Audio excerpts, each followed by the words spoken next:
Well, welcome to Light of Human Lady. It's another very beautiful Tuesday to be here. Whether we like it or not, we have to prophesy that the Tuesday is beautiful. You know, coming here today wasn't a joke. It wasn't a joke. I can tell you that for free.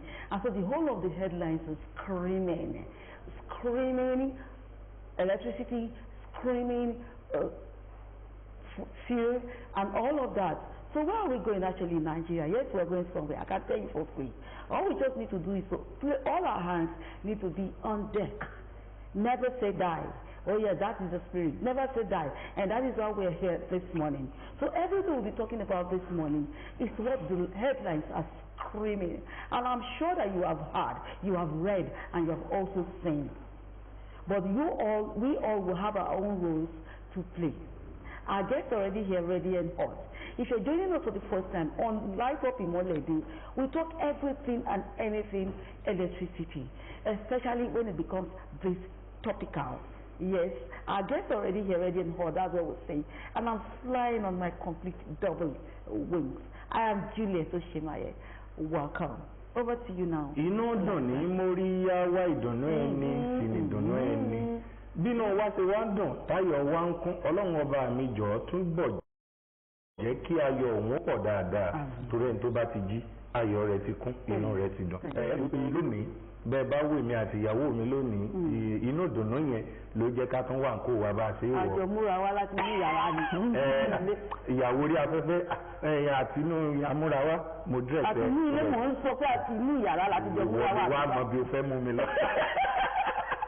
Ẹ kúlé ẹ káàbọ̀ sórí ètò ìmọ́lẹ̀ dé light up gẹ́gẹ́ bẹ́ẹ̀ sí rí wa àwọn ọmọ ìdùnnú ọmọ aláyọ̀ yìí a tún ti dé gẹ́gẹ́ bí ìṣe wa lọ́jọ́ mẹ́jọ. Àní méjì jù béèrè tá à ń béèrè lọ́wọ́ àwọn àlejò wa lọ torí pé a mọ̀ pé wà ń bẹ̀ torí pé wà ń bẹ̀ ló jẹ́ káwa náà ká wà ń bí. Kí ni ibo la fẹ́ lọ lónìí? Kí ni tá a fẹ́ pẹ̀kẹ́lù lónìí tó bá ní í ṣe pẹ̀lú ọ̀rọ̀ ọ̀nà? Báwo ni iná ṣe jẹ́, báwo ni iná ṣe ń tàn, ìrìn wo ni iná rìn tó fi dénú yàrá yín tó fi jẹ́ pé ń ṣẹ́gìrì léèkánná tí sì ń tàn. Gbogbo ẹ̀ náà lápẹ̀kẹ́lù.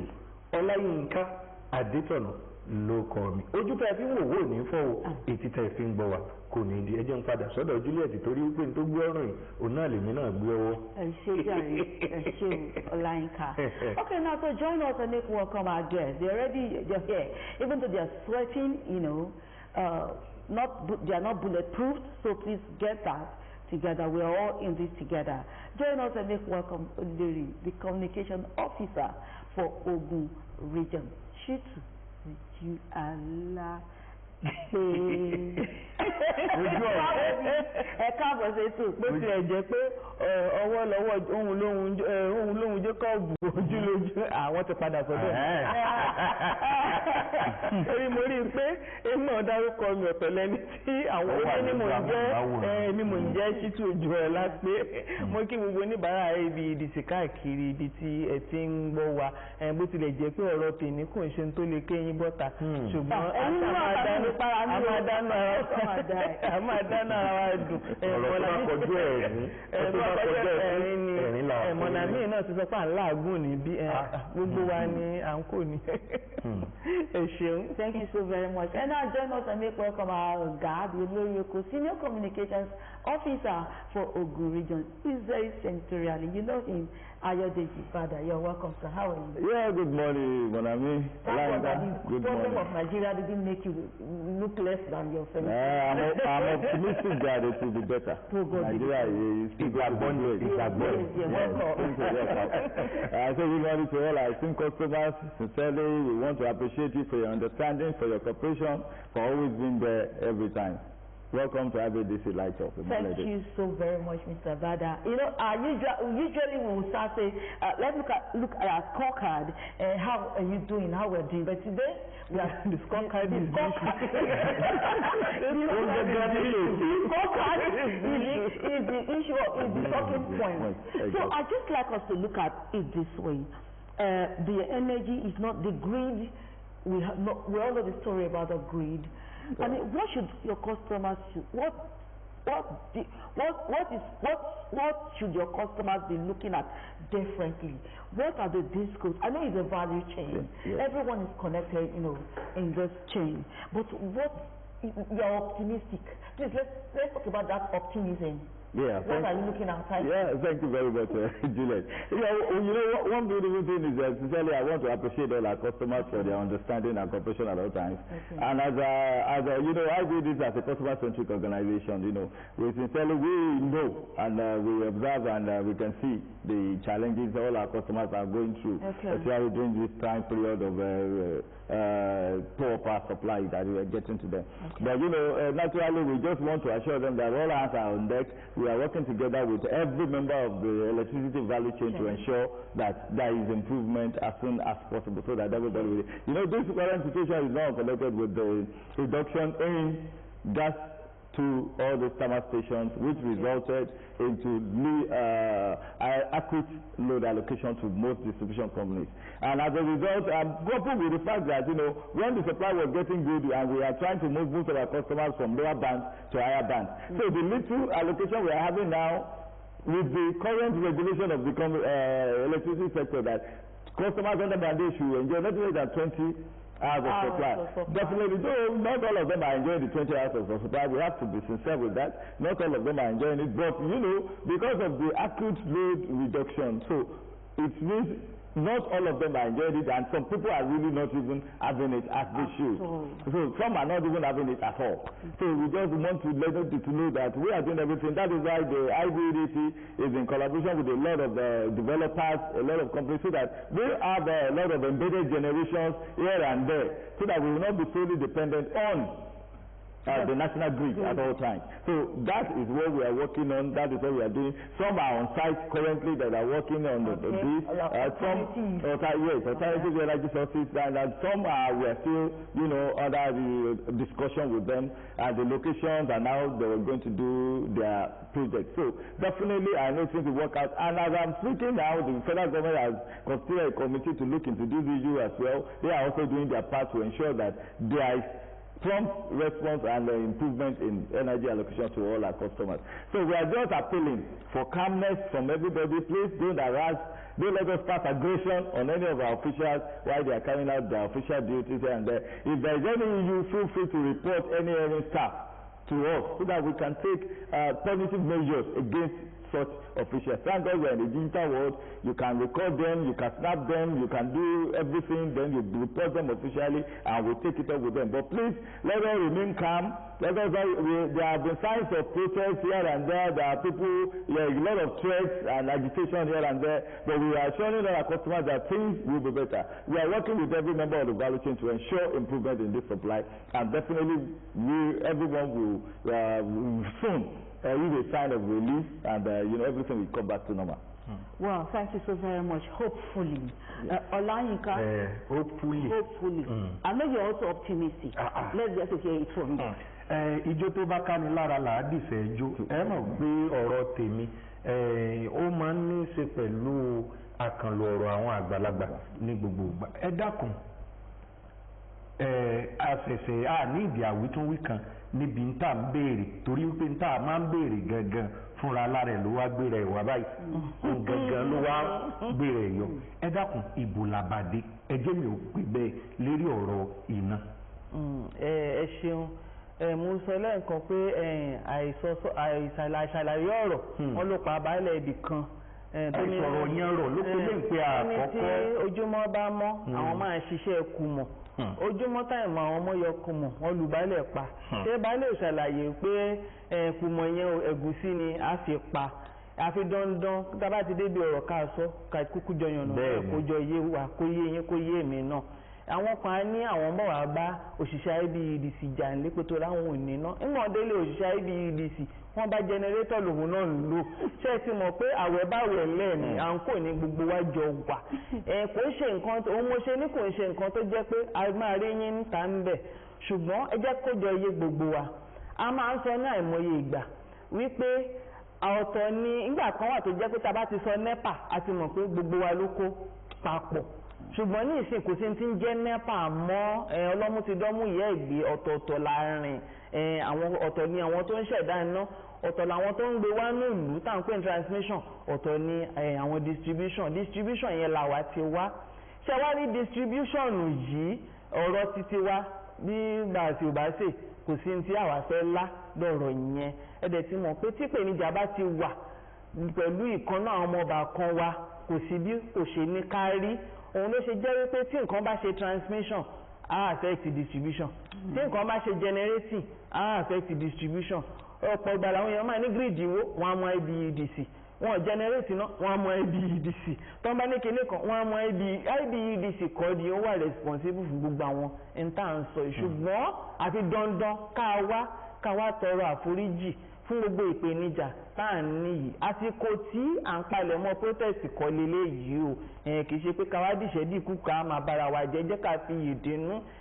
lọ́wọ́lọ́wọ́ báyìí àwọn epo rọ̀bì tí wọ́n máa fi ṣe ẹ̀dá iná ó sáfẹ́rẹ́ díẹ̀ ṣẹ́dẹ̀ mọ̀ pé tá a bá ń sọ̀rọ̀ gbogbo àwa fáàrin ní kọ̀wọ́nkọ̀wọ́ lórí ọ̀rọ̀ iná yìí kò ń ṣe pọ́dọ̀ generating transmission distribution nìkan ló tán sí ó kan ẹ̀yin ó kan èmi ẹni àṣẹ àwò tí ẹ̀yin ò bá sanwó iná ó kù bí àwa ṣe fẹ́ dáwó iná padà sí ọ̀dọ̀ àwọn tí wọ́n máa generate torí gáàsì tó máa rà tó máa fi generate owó iná tẹ̀sán náà pẹ̀lú ẹ̀ ẹ wá máa wọ ẹni tó fún bíìlì 10,000 tó san 2,000 lórí ẹ̀ 2,000 nìyẹn ṣó lè ra náà 10,000 tó lù padà láti generate ẹ̀ àwọn kì í fi ọkàn sí ibẹ̀ yẹn ẹ mọ̀ pé àtúntì ìfọkàn sáwọn tó tún jí lè lẹ́gbẹ̀ẹ́ lé yín o tẹ́ẹ̀fà tẹ́ẹ̀tù àṣírí wọn o àwọn yẹn tún wà ń bẹ̀ lóríṣiríṣi báyìí ní gbogbo àwọn ìpèníjà tó wà ńlẹ̀ gbèsè wà ńlẹ̀ báyìí o tó tiẹ̀ ti jẹ́ wípé àti wá ra gáàsì jẹnẹrétì náà ó di ìpèníjà báyìí wọn lọ ẹ̀yìn àti máa rí lọ́dọ̀ yín ẹ̀ ti ń ṣí fíìsà ilẹ̀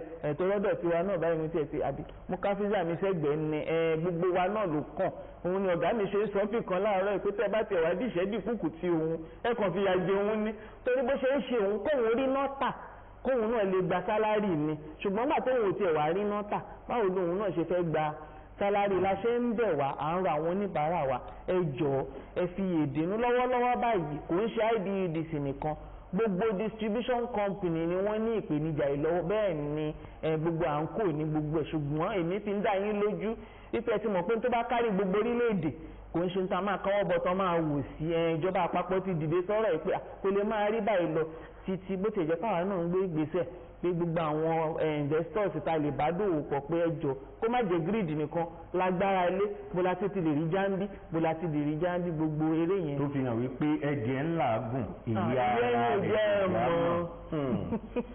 Laika, thank you so very much. We do please help us, our guys at the top, to drop the numbers for our viewers to call and join in the conversation today.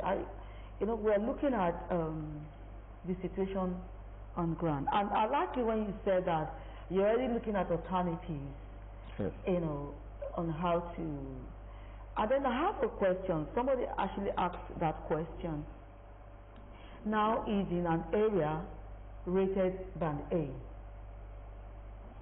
and then is paying for band A, and presently the kind of supply is getting can be equated to supplies given to band D,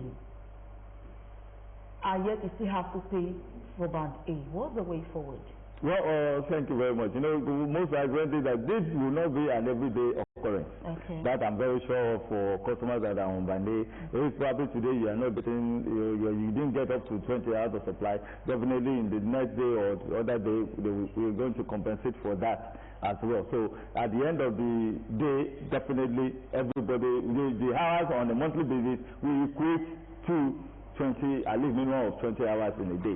So when we are having like this, all those things are regulated. Like I always tell most of our customers, we have the regulator monitoring supply to every band that we are having. So when they observe that there is reduction in this area, definitely within 1-2 months, definitely they are going to bring it down to the hours of supply the area is having. So to cut you now. The reason I'm actually bringing this feedback from your customer is the fact that since I grew up and I know who I am, we've been on grid, Nigeria grid. Mm-hmm. And then we have these regulators that are not the discos, that are not the IBEDC. They are also from the government, or so to say. Mm-hmm. We're on this grid. And every day, we started this year, the Happy New Year, we celebrated this year, celebrating with the grid that was collapsing. So these people, they've been upgraded to band A. And then we are looking for your trusting that it is going to get better. When exactly? Is it not just good better to take these people back to where they truly belong? That is what we are saying. You see, it is not IBEDC that put customers on bans. I've explained that times without number that we are not the one place. It is a regulatory body. When they see the improvement in supply of this area, when we present it, they approve it. Okay. And when they notice that the supply to this area has deteriorated, definitely they bring the ban down to the number of hours they are having in that area. But they will not just because in under 1 day or 2, 3 days or 1 week, because of that they drag it down, and the following week there is improvement again, then they want to take it out. No, it is not just like a test. They will look at the particular time frame that they used to work, and at the end of the day, if there is no improvement, definitely they will bring it down for such areas of customers. And the beauty of everything is when you buy energy and the supply is not there, you have your energy on your meter. And it's not a matter of that I'm not using it and they are giving me estimated billing. That are metered. Exactly. And that is why we are appealing to everybody. Let us have a measuring device within our location so that we will be able to monitor the energy we are consuming. Thank you so very much. Ẹ dákun, lérí ọ̀rọ̀ tí à ń bá bọ̀. Ẹ dákun ẹ̀yin tẹ́ wà nílé agbára etí kan yẹ rí bàtà kan yẹ ẹsẹ̀ ẹ bá wa fi nọ́mbà sójú amóhùnmáwòrán nítorí àwọn olólùfẹ́ ètò yìí. Ẹ dákun nípa band A, band B, band C. Bó ṣe jẹ́ wípé iná ò tí ì rẹ́sẹ̀ múlẹ̀ dáadáa gẹ́gẹ́ bá a ṣe fẹ́. Àwọn kan ló wà ní band A. Àwọn tó wà ní band A kì í ṣe gbogbo wọn náà ní mítà. Bí ó ṣe jẹ́ pé gbogbo wọn náà ní mítà tí iná ò wá tí ì dáadáa yìí. Ẹ dákun ọ̀nà wo làwọn yẹn ò fi ní máa pariwo wípé orí mà ń tà wọn àbí ara ń ro àwọn ẹgbẹ́ àwọn padà sí band E. Lọ́wọ́lọ́wọ́ báyìí jẹ́ mú láti bí. Lọ́wọ́lọ́wọ́ báyìí gbogbo àwọn tó wà ní band A iṣẹ́ ń lọ lọ́wọ́ láti pín mítà fún wọn tẹ́ bá gbàgbé wá sórí ètò láti wá sọ pé band A band B wọ́n ń pín mítà fún wọn lọ́fẹ̀ẹ́ tó bá jẹ́ pé ẹ̀yin wà níbẹ̀ tí ó ti dọ̀dọ̀ yín kódà ẹlẹ́tọ̀ọ́ láti yọjú sí wọn pé àkélódé tí kò ìdọ̀dọ̀ tí wọ́n ṣàlàyé pé àbáyá báyìí nìyẹn lákọ̀ọ́kọ́ ṣùgbọ́n tó bá jẹ́ wípé ẹ̀yin ṣagídí bóyá fòun ẹ̀yin wà ń bàǹdé kò torí mi ò mọ tó máa ń bàǹdé tó máa ní òun ọ̀fẹ́ mítà ọ̀fẹ́ tí wọ́n ń pín lọ́wọ́ torí ẹ̀ mi ò fẹ́ mẹ́nu lé ọ̀rọ̀ band A band B lórí ọ̀rọ̀ pé kò ní mítà ṣùgbọ́n kí n fi ṣàpẹẹrẹ lórí band C sí band D ẹlòmíì wà ń band C tó sọ wípé òun ò ní tó wákàtí 12 iná ó ṣe jẹ́ pé iye báyìí lòun ní bó tilẹ̀ jẹ́ wípé àwọn èèyàn kì í fa kọbi ara sí pé average iye nọ́tẹ̀ lò ni wọ́n máa ń wò ẹ má gbàgbé pé IBEDC kọ́ ni wọ́n ń pín yín sí band A band B o IBEDC kọ́ ló máa ń pín band A band B ìtiwa ni wípé tá a máa fún yín níná àwọn regulatory body wà tí wọ́n máa wò ó pé wọ́n ní band C wọ́n recommend àdúgbò fún band C ṣé lóòótọ́ ni wọ́n níná tó tó yẹn tán bá rí i pé àwọn ò níná tó tó yẹn wọ́n ò ní gbé yín sí band C band C yẹn ni wípé ó yẹ kẹ́ ẹlẹ́tọ̀ọ́ láti máa san owó lórí tárífù yìí torí ẹ máa ń níná tó yẹ báyìí ṣùgbọ́n wọ́n ti rí pé ayẹ̀ níná tó yẹ bẹ́ẹ̀ yẹn wọ́n ní kẹ́ sanwó lórí tárífù band C ṣùgbọ́n tó bá ti yẹ̀ wò tán rí pé ẹ̀ níná tó yẹn lóòótọ́ wọ́n á gbé yín sí band C láàrin oṣù mẹ́ta tán bá tó wá ń wo average yẹn tán rí pé iná àwọn ará bí iye iná band E làwọn eléyìí ń lò tán dẹ̀ ní band C wọ́n máa downgrade wọn padà sí band E pé tárífù E ní kẹ́ fi máa sanwó ẹ̀kín níná tó bẹ́ẹ̀ yẹn ṣùgbọ́n ẹ jẹ́ ká rántí nǹkan kan o ọ̀pọ̀ ìgbà ló jẹ́ pàwọn oníbàárà máa ń ṣe àṣìṣe kan wákàtí la fi máa ń ka iná a máa ń fẹ́ fi wákàtí ka iná ẹ má gbàgbé pé wákàtí kọ́ ni a fi ń ka iná o torí a máa ń sọ pé lọ́pọ̀ ọgbà ní ẹlòmíì tó lo iná ìṣẹ́jú 30 iye lóòdù tó lò láàrin 30 ìṣẹ́jú yẹn ó pọ̀ ju tẹni tó lo iná wákàtí 3 torí ẹlòmíì ládùúgbò àgàgà yẹn sí tó jẹ́ pé iná yẹn ò dúró dáadáa ní kété orú èdè báyìí orú ẹ̀ ṣe mí lẹ́yìn ọ̀sẹ̀ kan mi ò rí iná ládùúgbò mi lẹ́yìn ọ̀sẹ̀ kan bá ṣe tán ní àárọ̀ yìí mo ṣe ń tan áyọ̀nù ni mo tan pumping machine ni mo tan ṣé ti mọ̀ pé lóòdù tí mo gbé yẹn ó ti pọ̀ ju ẹni tó lo náà wákàtí 2 gan nígbà míì tó ẹ má jẹ́ ká gbàgbé pé wọ́n fún yín ní bíìlì báyìí iná wákàtí 2 péré lálo tán fún wa ní bíìlì báyìí yẹn ò tọ́ka sí pé kò yẹ kẹ́ gba bíìlì yẹn lóòótọ́. ẹ ṣeun à ń ṣàlàyé dáadáa ó sì yí ọ̀pọ̀lọpọ̀. Thank you so very much. I now like us we are looking at the value chain. It's a value chain. And then we also say on this program that the value chain is not complete without the customers. Yeah. And so I'd like to look at the part of the customers as a value chain. what role do they have to play, especially at this critical time? I know Ejolapo mentioned buying gas and paying for gas and all of that. What roles should their responsibility, can we put it really out?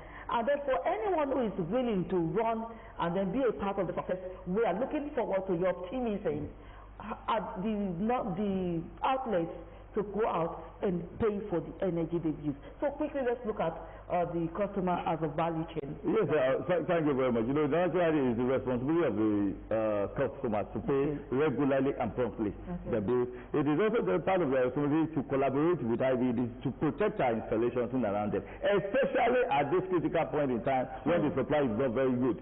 Because it is this time that the miscreants and all those vandals will move around vandalizing transformer substations here and there. So it is now we need the support for the protection of all these installations against vandalism, so that at the end of the day when the supply is bad, we will not be put in unnecessary darkness. And it is also the responsibility of all our customers to report any illegality or atrocities around their environment. It is not everything IBEDC we see. But there are times when you see it, you destroy us and your confidentiality is guaranteed at all times. That is what I always assure. That's why we have all the whistleblowing platform and numbers that we always give us our customers to come in, do it, or you can come in, write a letter, submit it, give the description, our team will go there, investigate, and will nab the person. Wow, thank you so very much.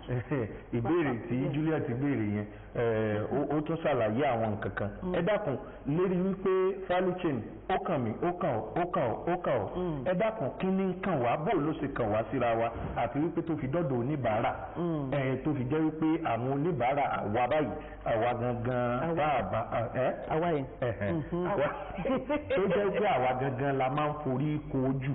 Ẹ dákun. Ṣé rí bó ṣe yí lọ náà ló ṣe máa yí bọ̀. Lórí àlàyé tá a ṣe lẹ́yìn kan tó bá ti mọ̀ wípé 2,000 ló ń san ní 10,000 tó bá ń ba lọ bẹ́ẹ̀ yẹn díẹ̀ ìdíbẹ́ tó máa pósù mẹ́fà owó tó ti san lẹ́yìn oṣù mẹ́fà ó ti san 12,000 nínú 60,000 tó ti mọ iye tá a kó ránṣẹ́ sí generating ó ti mọ̀ pé wọ́n náà pẹ̀lú àwọn tí a ti níná lọ́wọ́ báyìí láti ra gáàsì láṣẹ máa ní ẹjọ́ òun oníbàárà bó jẹ́ wákàtí kan náà fún yín bó jẹ́ kinní kan tó bá ti fún yín bí ìlérí dájú pé ẹ gbìyànjú tó gbogbo bíìlì yẹn pátápátá làásán tẹ bá dẹ̀ ní ìpèníjà pẹ̀lú àwọn ibi tẹ́ ẹ ti ń sanwó ó sàn kẹ́ kúkú mójú ajé kò ní sọ kẹ́ ẹ dé ọ́fíìsì wa pẹ́tọ̀ mo dé bí mo sanwó mi ju pé kẹ́ ẹ fi owó jó gẹ̀lẹ́dẹ́ lọ ṣùgbọ́n ìmọ̀ràn tí mo ṣe máa gbà wá náà ni wípé ìbátá bá ń rí ẹ jẹ́ ká máa sanwó ẹ. Bá a bá sì ti ń sanwó ká máa gba rìsíìtì o. Now we need to wrap up quickly. 30 seconds. Customer. Okay, well, I want to appeal to all our customers that please don't involve in any illegality and during this critical period, please let us protect all our installations around us and won't be aggressive to any of our officials. Thank you very much. Kí ni ìmọ̀ràn yín?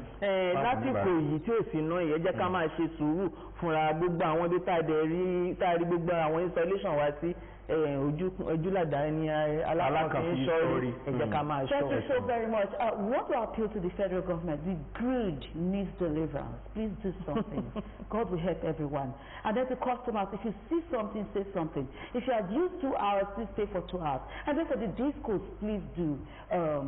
God will help you actually. If you love to us again, same time next week on Light Up in Waledi.